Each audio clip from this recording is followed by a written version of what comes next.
Welcome to this session on the management of companies. In this lecture, we will examine how companies are managed under the law, with a focus on corporate governance, the role and powers of directors, and the framework that defines their relationship with shareholders. Our discussion is guided primarily by the Companies Act 2006 and the UK Corporate Governance Code 2024. Let us begin with a fundamental question. How is a company managed? Although shareholders are the owners of a company, they do not run it on a daily basis. I'm talking here of obviously the larger companies, the bigger corporations. Instead, in these instances, management is entrusted to directors and to officers who act on behalf of the company. This distinction between ownership and control lies at the heart of company management. Corporate governance refers to the system of rules, practices, and processes by which a company is directed and controlled.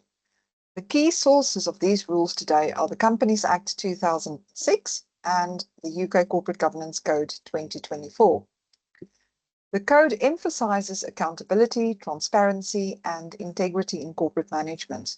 It requires, among other things, that every company should have a board of directors composed of both executive and non-executive members.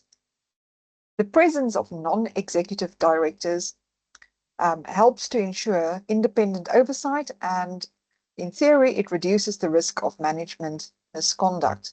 And just to refresh your memory, the Corporate Governance Code is binding on all listed companies. So we're talking about public companies listed on the stock exchange.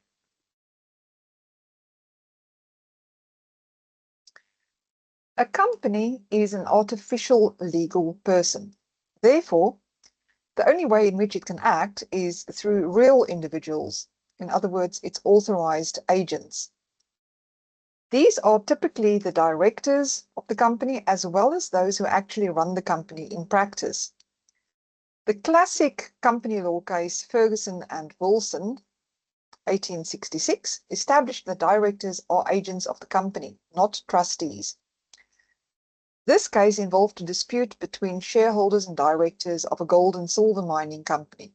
The board of directors had passed resolutions regarding advances and allotment of shares, and the plaintiff, Mr. Ferguson, claimed entitlement to certain specific shares that were unallotted at the time, arguing that the directors had failed to respect his claim. He sought specific performance, asking the court to order the directors to allot the shares accordingly. The legal issues in this case were whether a company can act independently in its own right. And the court held that a company cannot act independently. It must operate through its directors, who act as the company's agents. The so-called corporate agency principle, therefore, comes from this case. A company functions through its directors. It cannot act or be represented by shareholders or any individuals other than its appointed agents. Ferguson versus Wilson is therefore a landmark case in company law, establishing the rule that directors are the acting agents of a company.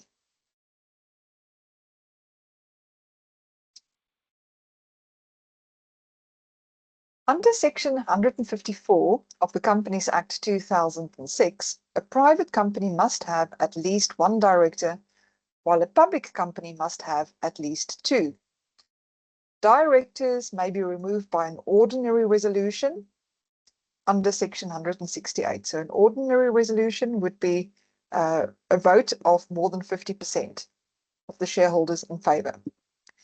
Now, this deliberate vulnerability reinforces accountability to shareholders.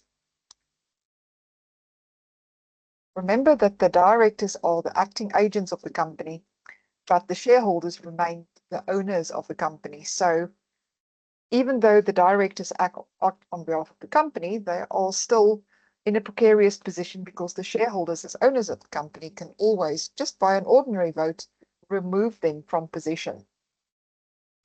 So this reinforces their accountability to the shareholders.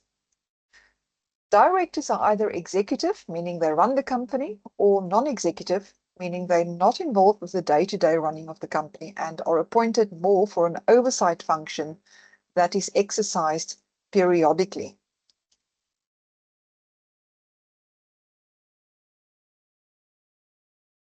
The board of directors bear collective responsibility for managing the company. Here you see a typical management structure of the board. Just a few points of terminology. A CEO, Chief Executive Officer, would be the director primarily responsible for the overall strategic vision and long-term growth of a company, often acting as its public face, while a managing director focuses on day-to-day operations and the implementation of company strategies internally. The board acts collectively, and decisions are made through meetings, and all directors should have an opportunity to participate. Unfair exclusion from meetings may constitute conduct that is prejudicial to a director's interests. The company's articles of association may permit the board to delegate certain powers to committees or to individual officers, but such delegation must be authorized. As a general rule, a quorum of 2 is required unless the company has only a single director. We distinguish between de jure directors. De jure means by law. Those would be the directors that are properly appointed according to the company's constitution. And on the other hand, we have de facto directors, or directors who are directors as a matter of fact. These are individuals who act as directors without formal appointment, but who effectively nevertheless perform that role. The law recognizes both categories, and both categories of directors are held to the same standard. They both have the same responsibilities, same duties, and face the same possible liability for breach of such duties.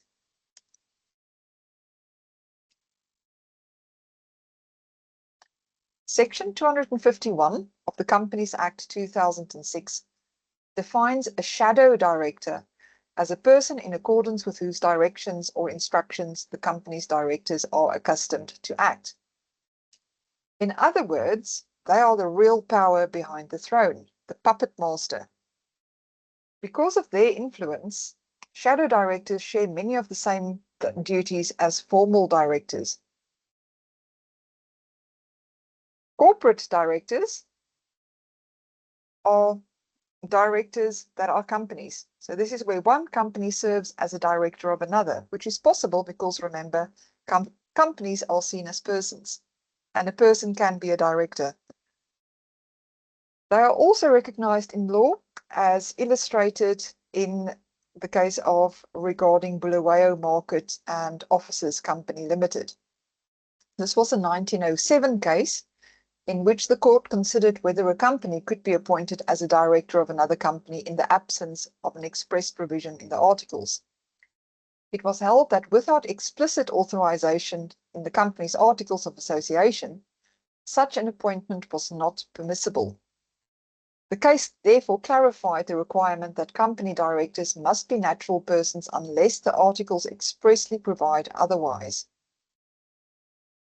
Current UK company law under the Companies Act 2006 explicitly requires directors to be natural persons, effectively codifying the principle from Bulawayo.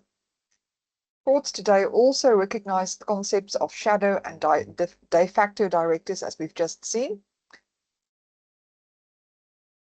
And these could be directors even if they were not formally shadow directors, could be a director even if they're not formally appointed as such.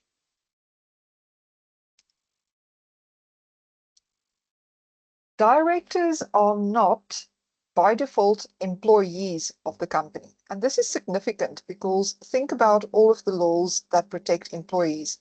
We have a whole discipline called employment law.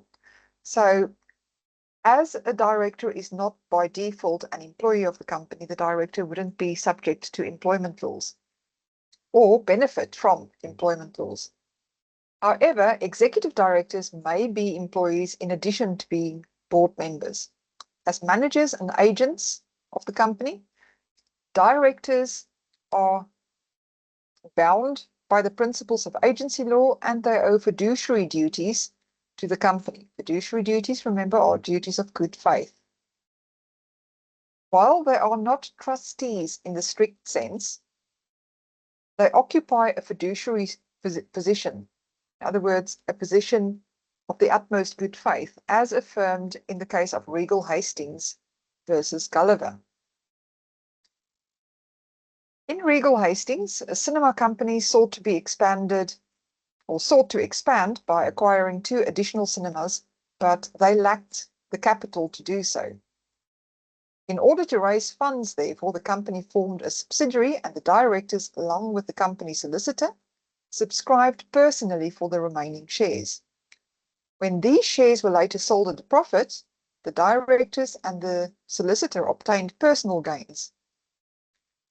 The question was whether the directors and the solicitors, being in a fiduciary position, must or should have accounted for the profits that they made from the business opportunities that they obtained by virtue of their office. Now, there wasn't fraud in this instance, but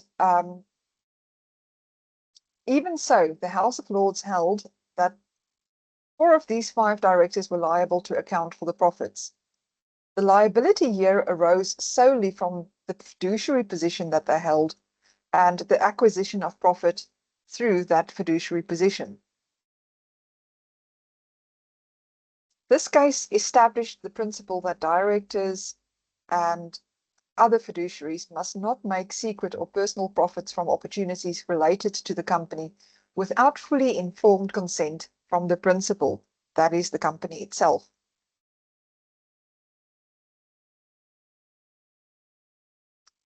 This case, therefore, Regal Hastings and Gulliver, is a landmark case in UK company law, emphasizing the very strict fiduciary duties of directors. Certain individuals are legally disqualified from acting as directors. For instance, those under the age of 16, undischarged bankrupts, or individuals who are simultaneously acting as company auditors. The Company Directors Disqualification Act 1986 provides for both discretionary and mandatory disqualification. For example, a person may be disqualified for up to 15 years for fraud, persistent default in filing company records, for example, or unfitness to manage when a company becomes insolvent.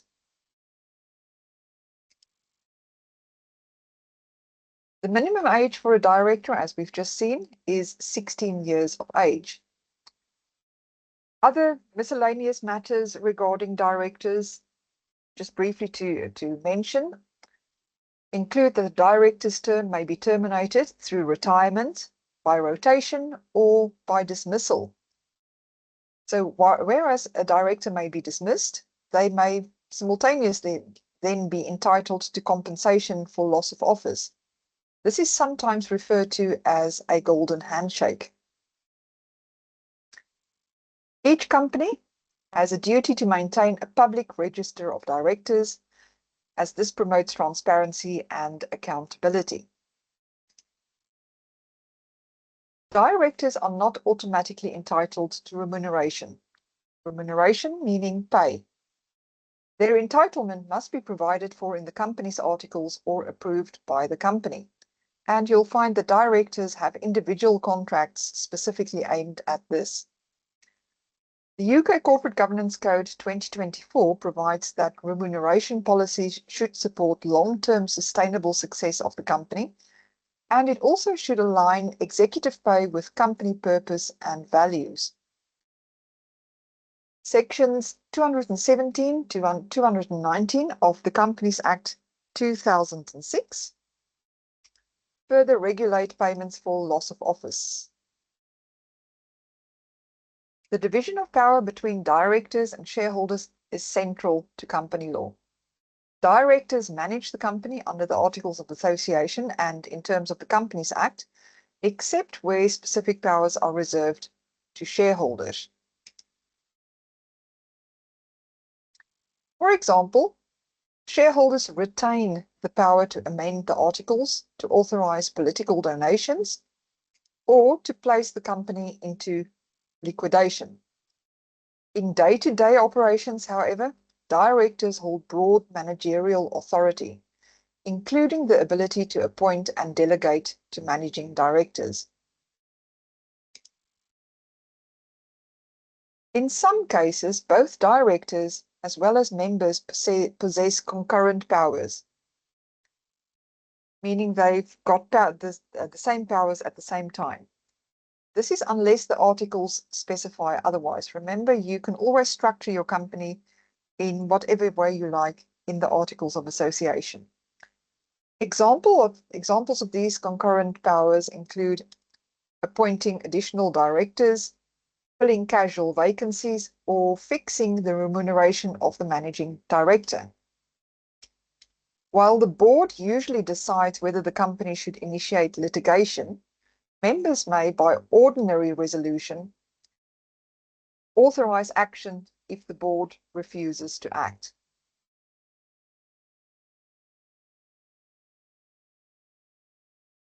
But, however, generally, power to litigate is exclusively in the power of the board of directors.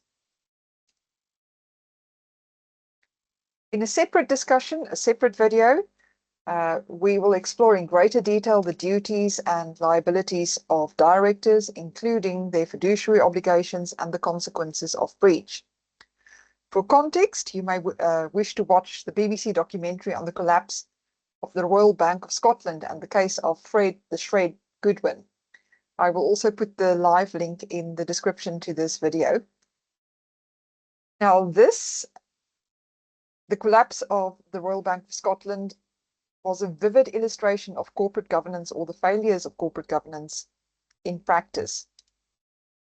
Thank you for joining this lecture on the management of companies, and I'll see you in the next one.